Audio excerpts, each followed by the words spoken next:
This is Rabbi Jonathan Malamy.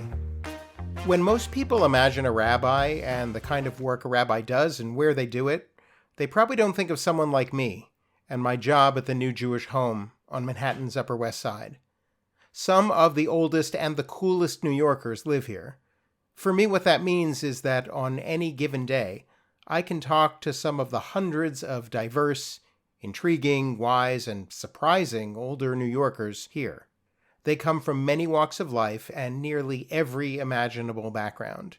There are folks of every skin color and ethnicity. Our community speaks many different languages and is made up of people from dozens of cultures and religious traditions. New Yorkers of every sexual orientation and gender identity or expression.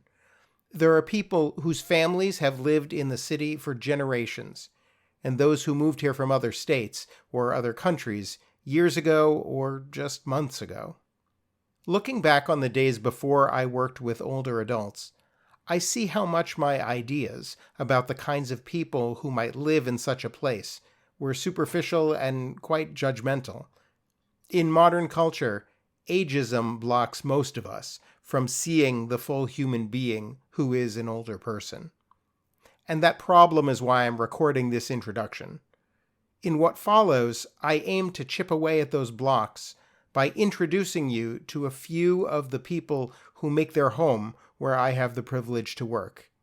In each episode, I'll visit with a different person, hear a bit of their story, and ask them a few questions informed by their long and unique life experience. I think we're ready to begin, so let's just jump on in.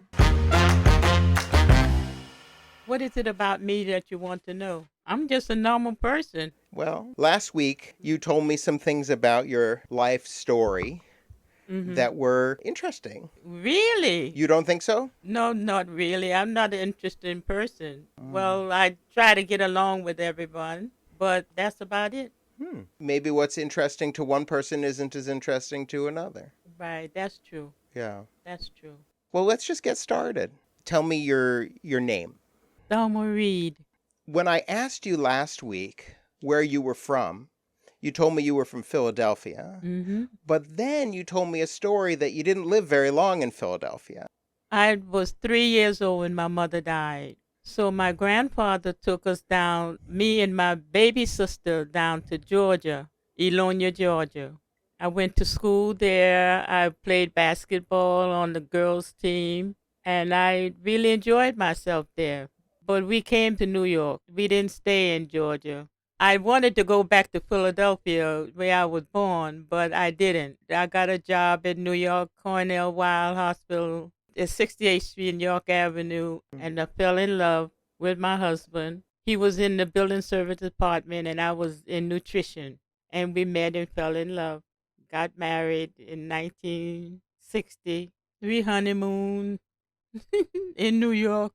We had a wonderful life, and we was married for 54 years, and he died of cancer because he smoked. And you know, they don't want to give up the smoking because they figure that it won't happen to them, but he got cancer, and he died.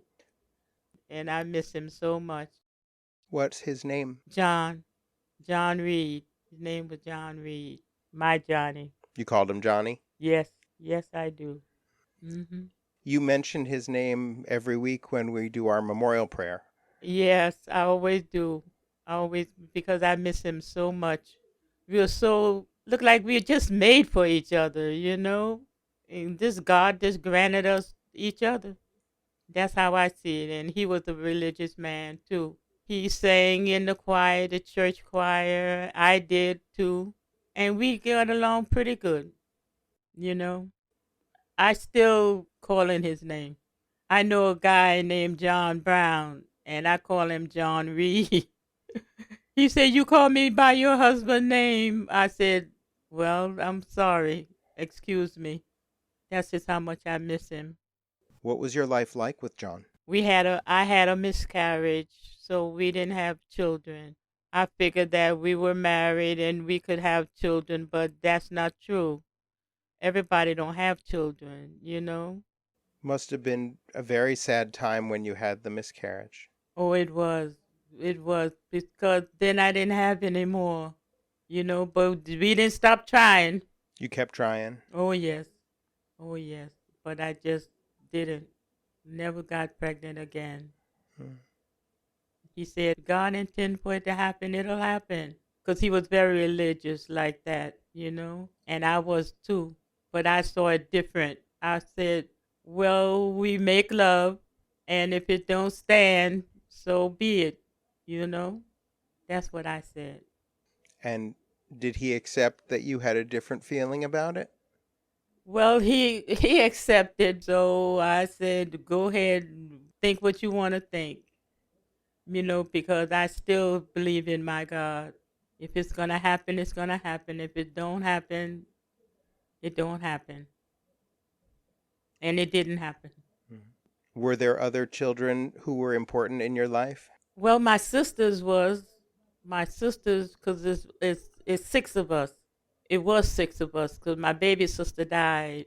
And I have a brother and four more sisters. And so you were Aunt Thelma? I was Aunt Thelma. Yeah, they had children of their own. My brother got a crew of them. He's in Italy. He's still there. He was home. He came here to see me, and she brought him over. My niece. I see her all often. Mhm. Can I ask you a few of my prepared questions? Okay. So here's my first question. What is it like to be the age that you are? 83. I'm 83. I like it because I thank God that I'm living to see 84 really, because I'll be 84 in May. The 18th of May, I'll be 84. Hmm. And I like it because I feel all right. Sometimes my knee bothers me, but I just keep going. Like I want to get out of this wheelchair so bad. You would like to be walking? I love to be walking. Yes, I admire everybody that walking. I say you're blessed, because you can walk. I can't walk. I'm just sitting here. Hmm. It really gets to me sometimes. And then my blood pressure go up. The nurse tell me your pressure is up, and I know where it's from. Where does your high pressure come from? Cause of worryation. I be worried so bad. And there's the man on the floor with us. He's on the elevator walking back and forth, back and forth. I said, you better be glad you could walk, because there's so many people who wants to walk, can't walk. But I'm still here, thank God. The other day, when you were talking about being 83, you said, it's just like being 18. Yeah, it don't make me feel no different. I'm 83, 83, 84. I'll be 84 in May. So you feel like the same person you've always been? Yeah, I haven't changed. I haven't changed nothing. Hmm. I'm still the same person. I am. Like to get along with people. If they're not doing right, I like to tell them. How do you phrase your feedback? I'd say you shouldn't, like this. They got a guy on this floor. Not a guy, it's a lady. She always got a cigarette in her mouth. And that would kill my husband. And I always tell her, that's not good for you. Please stop it. And every time she don't stop. But I say you should really stop because it's hurting you. I tell in a nice way, but Is she angry when you tell her? no, she's not angry. No, she don't get angry with me. She say she know. She say I know. But you're concerned for her. Yeah, I am. I am. I am. That's how I am. A caring person. Yeah, I care for the person. I have another question for you. Okay. What is something about you today that would surprise your younger self? Caring. Caring for someone. Your younger self wouldn't expect you to be so caring? No.